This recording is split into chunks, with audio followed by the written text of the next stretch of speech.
Bonjour à mardi 5 novembre 2019. Nous voilà à nouveau réunis de bon matin pour ce tirage de cartes. Alors, j'ai à ma disposition 1, 2, 3, 4, 5, 6, 7 jeux de cartes. Et oui, ce matin, ils sont au taquet. On commence par l'archange Michael.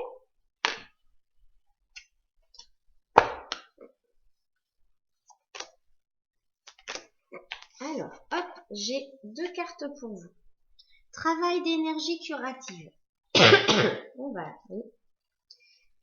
Ça commence. Oui, je travaille beaucoup sur les gorges et les gorges sont beaucoup travaillées en ce moment. Voilà, on a plein de choses à dégager au niveau du chakra de la gorge. Cette carte signifie que votre situation actuelle a grand besoin d'énergie curative, ce que vous pouvez obtenir des anges, il suffit de le demander, soit aussi d'un thérapeute énergétique qualifié ou de vos propres intentions et énergies.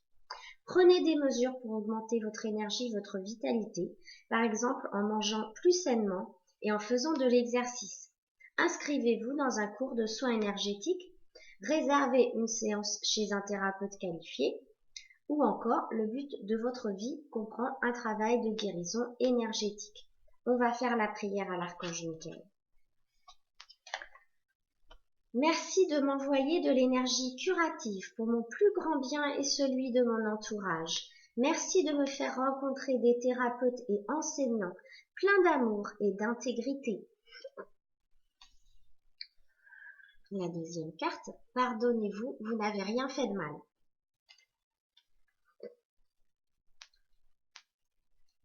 Pardonnez-vous, vous n'avez rien fait de mal. L'archange Michael voit qu'un sentiment de culpabilité interfère avec la joie recherchée.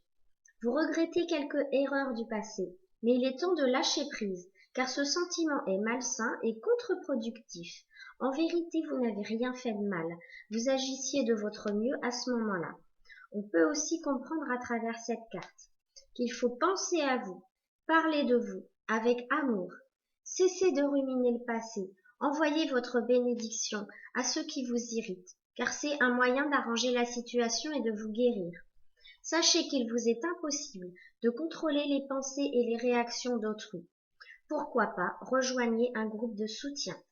Allez, on va faire la prière aussi à l'archange Michael. Je demande que vous m'aidiez à lâcher prise de la culpabilité et à me pardonner.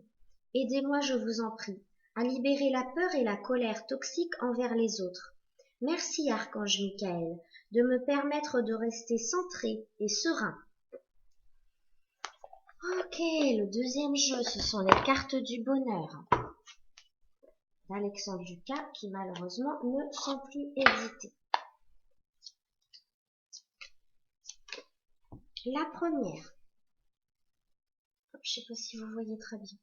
Oui, la justice cosmique prend soin de moi et tout est juste pour moi et les autres personnes concernées. Une deuxième carte.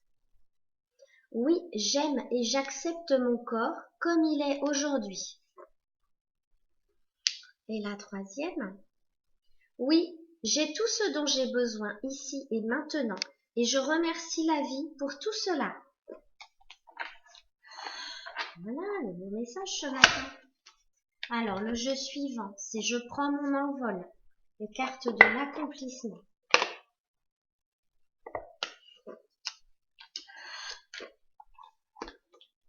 Hop, je vais y arriver.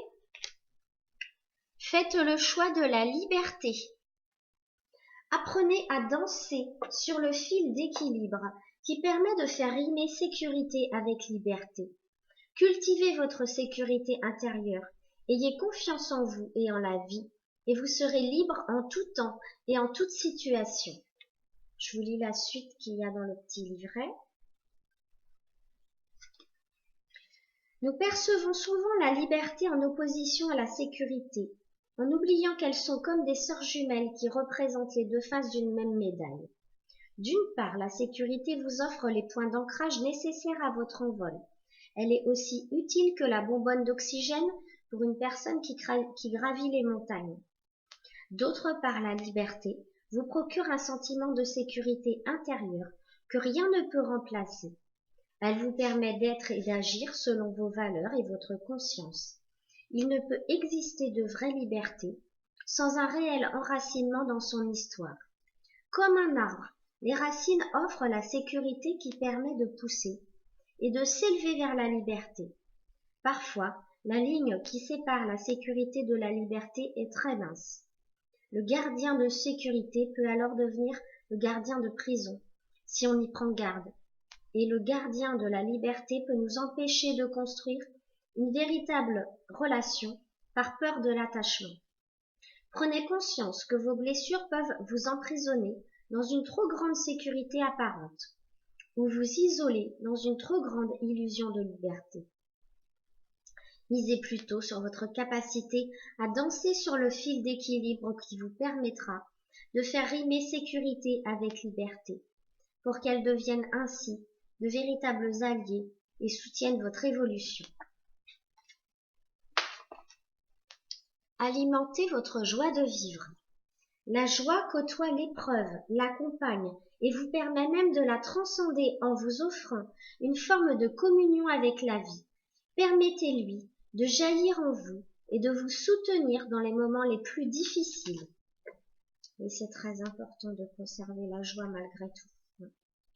Vous êtes venu au monde avec le désir de vivre, dans l'émerveillement, d'avoir réussi à vous propulser dans cette incarnation malgré vos peurs. Une vibration de joie vous habitait pour vous aider à transmuter ces peurs et vous faire goûter pleinement votre incarnation. Le voyage de votre vie commençait alors. On parle de la naissance. Par la suite, les différentes épreuves que vous avez vécues ont pu vous couper de cette joie profonde qui faisait pétiller vos cellules, semant dans son sillage des bulles de bonheur. Vous avez perdu de façon momentanée ou sur une plus longue période cette sensation d'être en vie, cette joie de vivre. Vous doutez même encore parfois de retrouver cette sensation d'unité avec vous-même et avec l'univers que vous avez ressenti au moment de votre naissance. Portez attention à votre joie de vivre et ouvrez-lui la porte toute grande pour qu'elle puisse se manifester à nouveau dans toute sa puissance. Elle est simplement en retrait, vous laissant ressentir votre peine et n'attendant que votre signal pour revenir tout doucement, vous chatouiller l'âme et le cœur. Prenez conscience de sa présence et remerciez-la. Laissez vos éclats de rire vivaces et spontanés traverser votre peine et ravivez votre joie de vivre. Elle vous rappelle que l'épreuve précède souvent une renaissance, une autre étape du voyage. Votre joie, c'est votre capacité à communier avec la vie, sans résistance et dans l'ouverture au moment présent. Donnez-lui la permission d'exister pleinement et votre vie en sera transformée. Très belle carte là aussi. Alors c'est maintenant l'archange Raphaël qui a des messages pour vous.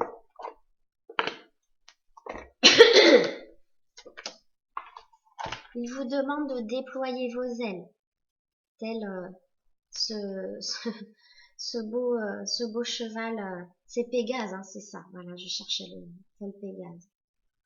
Il est temps de déployer vos ailes. Vous avez la force pour entreprendre une nouvelle phase de votre existence. Ayez confiance en vous et cessez de remettre à demain ce que vous pouvez accomplir aujourd'hui. Hop, on va regarder la suite. Cette carte indique que le moment est venu d'entreprendre le plus grand périple de votre vie. Si vous hésitez et que vous vous demandez si c'est le bon moment pour agir, la réponse est oui. Allez de l'avant et ayez foi que tout se déroulera exactement comme il se doit. Il est important que vous fassiez preuve de persévérance et de courage. Ne craignez pas de rencontrer quelques obstacles. Fixez votre attention sur votre rêve et nourrissez des pensées positives dénuées de votre ego. Tout est possible à celui et celle qui reconnaît la présence divine en son âme. C'est ainsi que toute chose peut être accomplie. Sentez vibrer en vous ce que vous souhaitez se produire et cela se manifestera. À travers cette carte, il y a aussi d'autres significations, comme un membre de votre famille est peut-être sur le point de déménager et cela vous contrarie. Ouvrez votre cœur à l'amour et laissez-le prendre son envol. Vous êtes en train de planifier un voyage, cette carte vous dit « Allez-y sans crainte et tout se déroulera bien ». Peut-être qu'il est temps de passer à l'action maintenant que vous désiriez changer de carrière, déménager, voyager ou décorer votre maison. C'est le moment. Écoutez aussi votre intuition et partez à l'aventure. Voilà. On a les cartes divinatoires des maîtres ascensionnés qui vous disent que votre perception de la situation est juste. C'est Horus qui nous dit ça. Hop. Vous pouvez vous fier à ce que vous ressentez, car c'est juste. Cessez de douter de vous-même, y compris lorsque vous êtes confronté à l'opinion des autres. Votre sensibilité sur le plan spirituel vous a aidé à trouver la vérité. Vous ranger à l'opinion de la majorité ou vous réfugier dans l'apathie serait plus facile, mais vous êtes appelé à prendre des mesures concrètes. Vous savez déjà ce que vous avez à faire. Même si les gens autour de vous ne vous soutiennent pas, l'esprit, lui, vous soutient. Bientôt, d'autres se rangeront à votre point de vue, mais en attendant, exercez votre sens du commandement. Cette carte peut aussi signifier: ayez confiance en votre intuition et en votre instinct. Élevez-vous au-dessus de la critique, de la médisance et du scepticisme. Évitez les situations et les relations qui vous paraissent douteuses. Vous êtes le seul à savoir ce qui vous convient. C'est ensuite Lakshmi qui vient nous rappeler qu'on rentre dans un vent de prospérité. Alors, vent de prospérité. Cette carte indique que les prières que vous avez adressées dans l'espoir d'améliorer votre situation financière ont été entendues et exaucées. Puisez dans vos pouvoirs de manifestation en pensant à l'abondance plutôt que de vous inquiéter pour l'argent. Vous n'avez rien à craindre. Un nouveau vent de prospérité vous apporte, à vous et à vos proches, tout le soutien nécessaire. Donc, cessez de vous inquiéter pour l'argent. Cela ne fait qu'attirer les soucis financiers. Tout ira pour le mieux, surtout en ce qui a trait à votre situation financière. Vous bénéficiez en ce moment du soutien nécessaire pour apporter des changements dans votre vie. Visualisez la prospérité et faites des affirmations en ce sens. Allez, on a encore deux jours.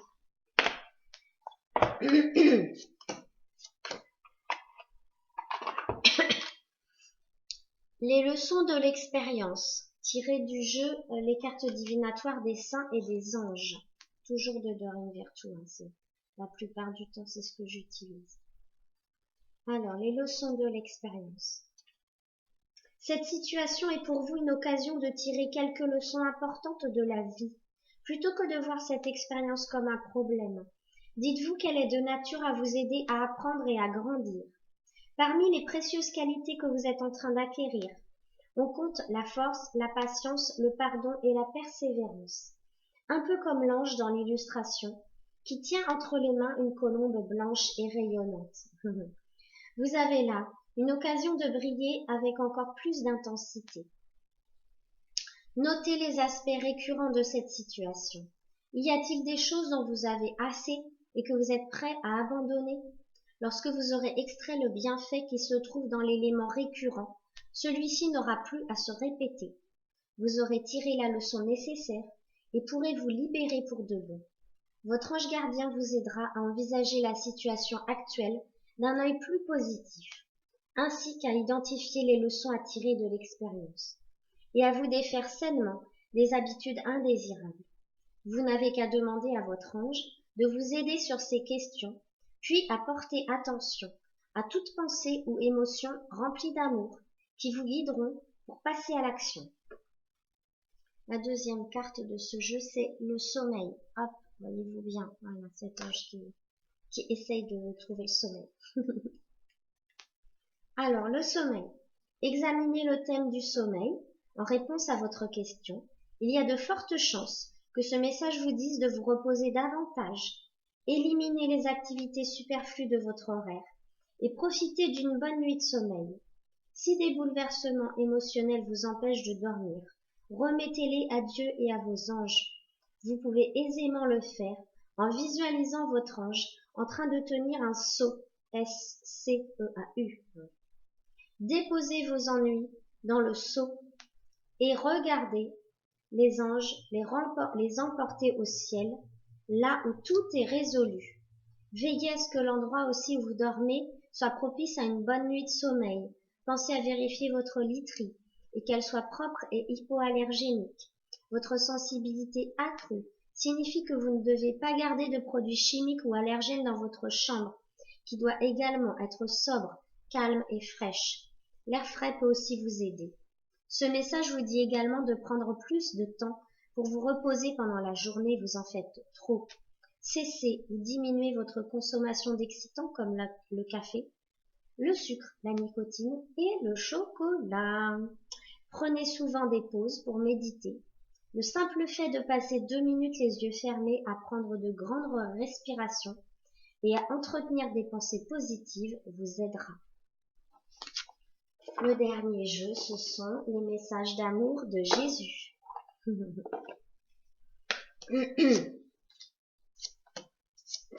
Allez. Une belle carte.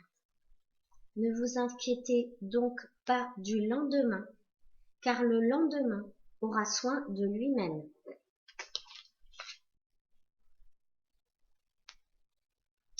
Ta foi t'a sauvé, va en paix.